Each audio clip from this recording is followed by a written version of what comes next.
Démarrons l'actualité internationale au Mali. L'armée malienne de nouveau attaquée. Les forces armées maliennes ont encore été fait l'objet d'attaques. Il s'agit d'attaques simultanées. L'une a eu lieu tout dans la matinée de ce mercredi 27 juillet 2022 au niveau des postes Fama de Kwalumbu, non loin de Mouridja, Nara et de Sokolo, à proximité de Diabalé dans la région de Ségou. Aussi renseigne l'armée malienne, des tentatives d'infiltration terroriste ont visé l'un des checkpoints du camp Amadoune Bokari, Bari, Dibalobo et la cité de l'armée de l'air à Sévaré aux environs de 1 heure. Le bilan n'est pas encore communiqué.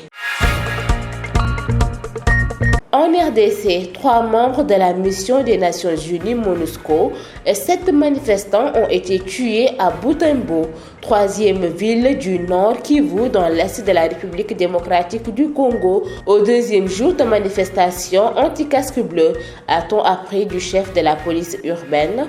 Le bilan provisoire est de 3 morts parmi les membres de la MONUSCO, 2 Indiens et un Marocain, et un blessé, et du côté manifestant, 7 morts et plusieurs blessés ont été enregistrés, a déclaré le colonel Paul Goma, chef de la police de Butembo. En Tunisie, le référendum, la nouvelle constitution adoptée malgré une forte abstention. Selon des résultats officiels préliminaires, 94,6% des électeurs tunisiens qui se sont rendus aux urnes ont voté oui à l'adoption de la nouvelle constitution. Le président Kais Saïed a engrandé un succès avec l'adoption à une large majorité d'une nouvelle constitution qui lui octroie de vastes prérogatives au risque de mettre en péril la jeune démocratie tunisienne. Mais le faible taux de participation entame la légitimité du processus selon ses opposants. Mesdames et messieurs, c'en est tout pour l'actualité internationale. ñu tàmbali xibaar bitim réew yi ci réewum Mali ay cong daal dinañ amaat foofee ci réew ma benn bi mu ngi amoon tey gi ca fajar gi foofee ca poste Fama bi nekk ca Kalumbu te nekk ca dëkk bi di Sokolo te jege loolu Jabali te nekk ci dëkk bi ñuy wax Ségou. Armée malienne di mu ngi xamle tamit ay terroristes ñoo ngi doon bëgg a dugg foofee ca checkpoint bu camp Amadou Bokari Bari ñu gën koo xam ci Balobo te nekk ci cité armée de l'air bu nekk ca Sévaré. Attaque boobee nag mu ngi amoon ci ay booru 1 heure du matin waaye bilan bi nag ba tey kenn jotu ko communiqué. xeexoo yi amoon ci diggante casque bleu yeeg manifestant yi foofee ca République démocratique bu Congo daal dina faagaagal ay nit yu bëri.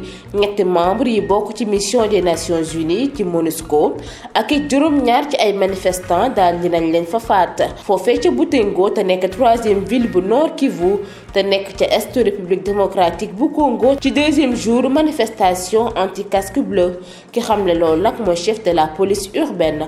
Bilan provisoire bi nga xamante ne jot nañ koo def nag xayma nañ ci 3 mort ci ñi nga xamante ne ñoom ñoo bokk ci MONUSCO. ñaar ñi nag ay indien lañ, kenn ki nekk marocain ak it benn blessé. waaye ci côté manifestant yi nag juróom-ñaari nit daal dinañ sa ñàkk seen bakkan waaye tamit ñu bëri daal dinañ ci am ay gaañu yu metti. ki xamle loolu nag mooy le colonel Paul Goma te nekk chef de la police de Butembo.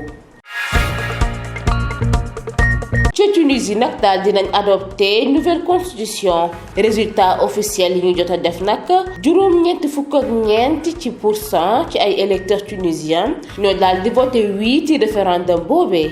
loolu nag mu nekk ndam bu rëy ci président bii di Kais Saïed mi nga xamante ne daal dina am majorité bu yaatoo. loolu nag nekk risque bu mag a mag ci démocratie tunisienne bi. waaye opposants yi ñoo ngi xamle ne néew doole bi nga xamante ne opposants yi néew nañ ko bokk ci jogante boobee moo waral Kais Saïed daal di jëlaat ndam li.